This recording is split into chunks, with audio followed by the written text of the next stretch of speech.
along relatively well here. I have very few units left, but that's not a huge problem. It just makes it easier to manage.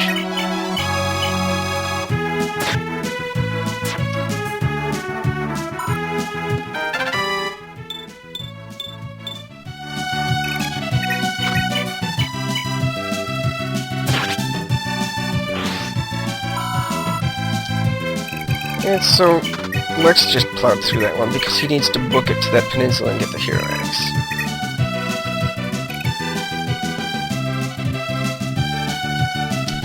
Here I was trying to figure out if I could get Jamka to be warped by Ideen. He didn't have the movement to do it, and I hadn't at this point realized that jealousy was getting in my way.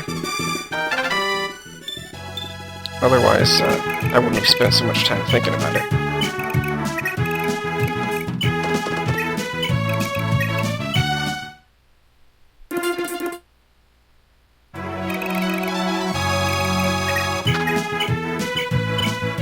Just a little bit more staff work here.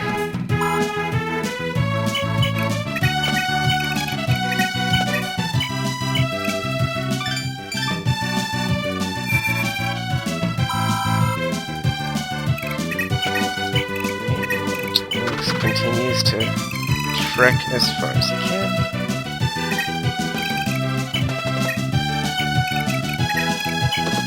Okay, so Sigurd's going to go here with the javelin. He'll aggro everybody else that's an enemy.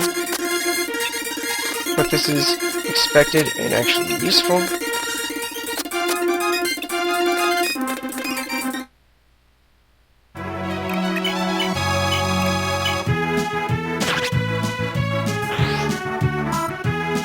Now originally I was just going to have Deirdre jump in, but I'd forgotten that at base she doesn't have enough HP defense to take the one hit from the ex-barbarian that would have sent her into prayer range. So I sent her over here, get a free level with the Silent Staff. She grabs a point of HP, which would do it. But then in the end, it turns out that the ex-barbarian ends up missing her, and instead she gets hit by one of the archer barbarians. Eventually things work out, but you know, the best laid plans of mice and men.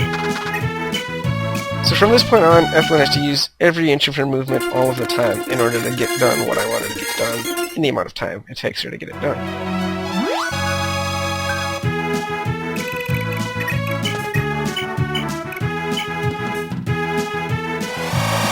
So Deirdre's Void is not foolproof here. Like I said, I was counting on her getting hit by the Axe Bandit on the next turn, going into prayer mode and then being foolproof. But as it is, she has to rely on Forest, Lover, and Authority, which gives her passable Avoid, especially considering her heavy, heavy tome. And she manages to make it through the enemy phases, so everything's alright in the end. I could have staffed an unrelated person here, but I wasn't thinking about it. That's just me checking that everybody's at full health.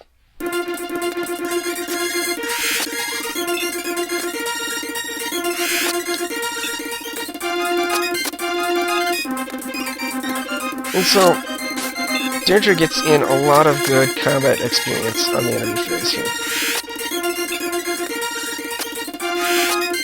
She finally got hit by one of the archers, which took her down, looks like 17 HP or something. No, 15? Anyway, her circlet heals her up, so that next turn she can take one more hit from an archer and just be fine, because then she'll go into prayer mode that way. Of course, it means that she still needs to dodge the Axe Barbarian, but I take the chance and just go ahead and silence for free experience.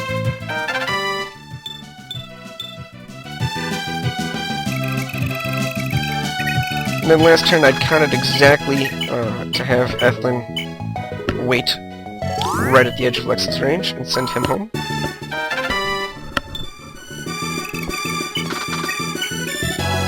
And as I mentioned, it takes every inch of her movement. Hiding here just is an exercise in, self-gratification. She just warps Midder in and out. And Midder lives to serve, so he's got no qualms with it.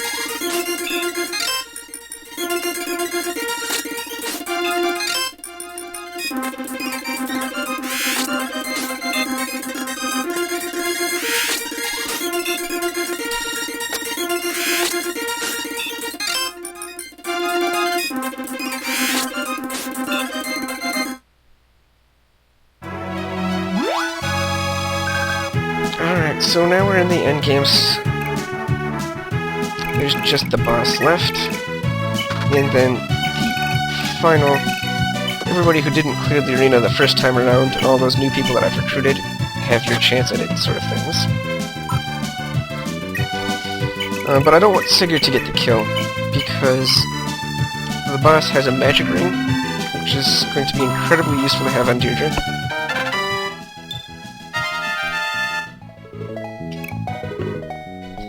So he's just going to weaken the boss up for his lever, and then things will be in good shape.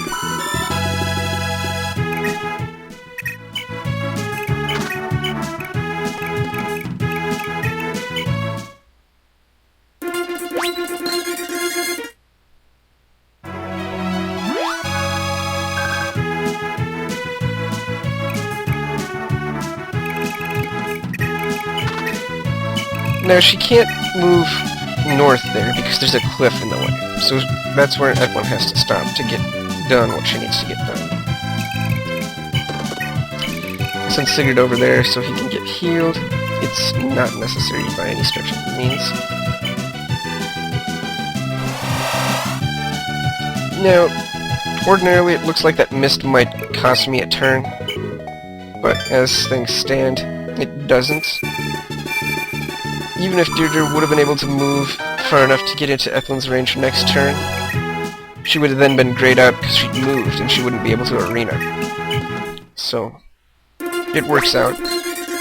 She gets 2 shots at the boss. Her accuracy isn't that bad. I mean, it's not 100, but...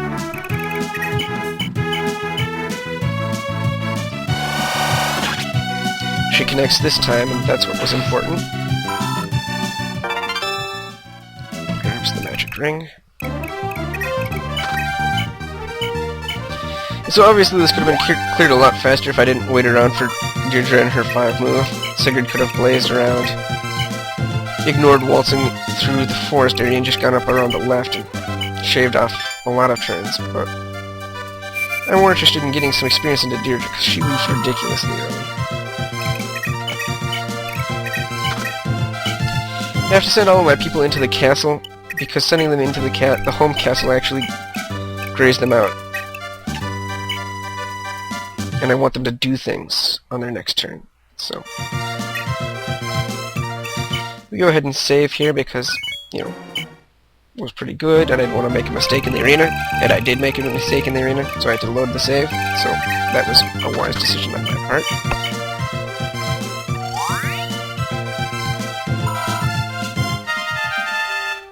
So, that's the final return.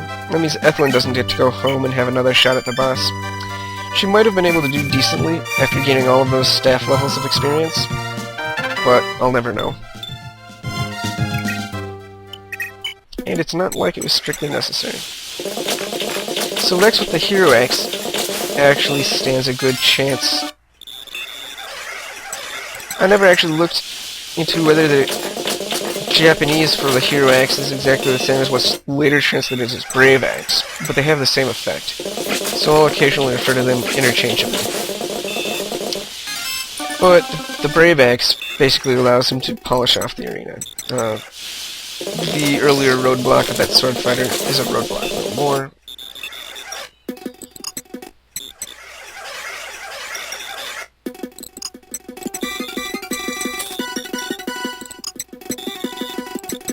And again, this is going to be about like 5 or 6 minutes of not a whole lot of interesting commentary. as I just shuffle around and do the things that need to get done in order to clear the arena with as many people as I can. So Noish had to get back-to-back criticals there. Well, maybe he didn't have to, but in the string of random numbers I was getting, that was the only way he was going to make it past Dulles.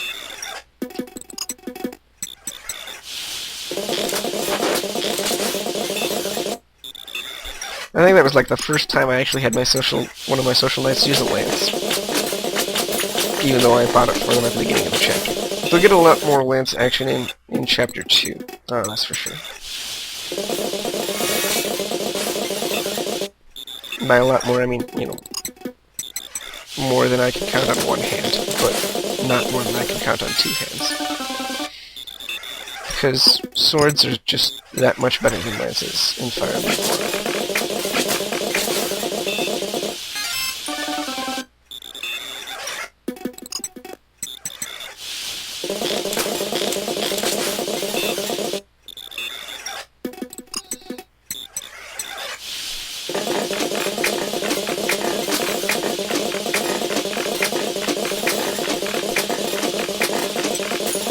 Well, I guess the exception is if you can double with a lance just as easily as you can double with a sword. The lance does have more might, although it does tank your avoid a lot more.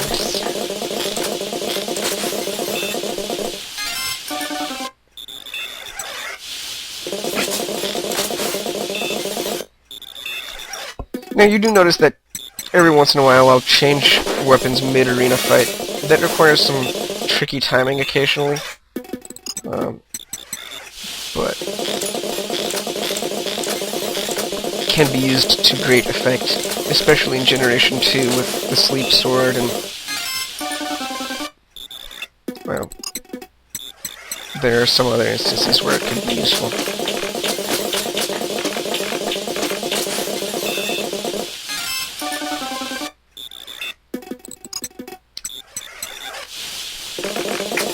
And so we'll see that with the magic ring that gives her +5 to attack power, Deirdre can basically one-shot almost all of the arena opponents, as long as she connects with her hit. Arden was sacrificed to the RNG god there. I don't remember if it was strictly necessary, but it made things work.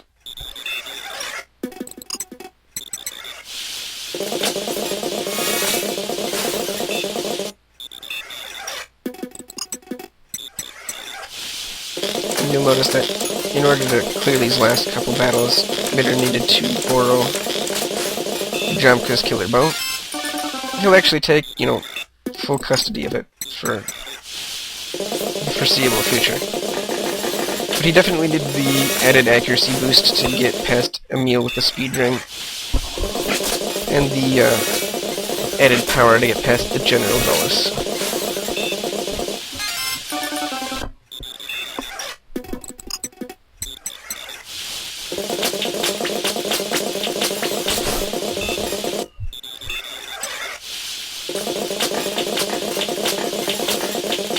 So, this is the first of many to come, long, annoying battles against an Armor Knight, where you're doing basically no damage. I switch weapons here so that the Slim Sword does not break, and I don't have to repair it just yet. The only reason I couldn't use the Iron Sword through the whole battle is because, unlike with the Slim Sword, with the Iron Sword, the enemy actually had hit on me, and managed to pull off like 3 hits at 4%, which just, I cringed when I saw that.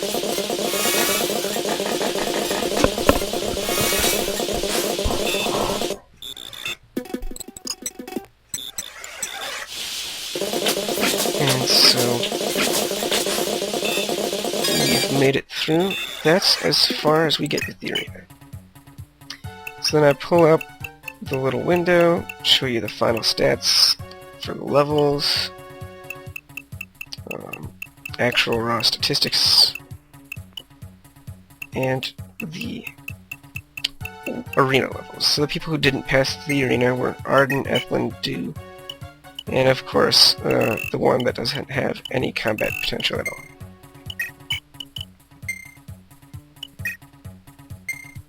And so then I decide, oh yeah, gotta pull up the data window. It's turn 29. Which is not a bad time for this map. It can be done faster, but probably not with the amount of experience given to Deirdre.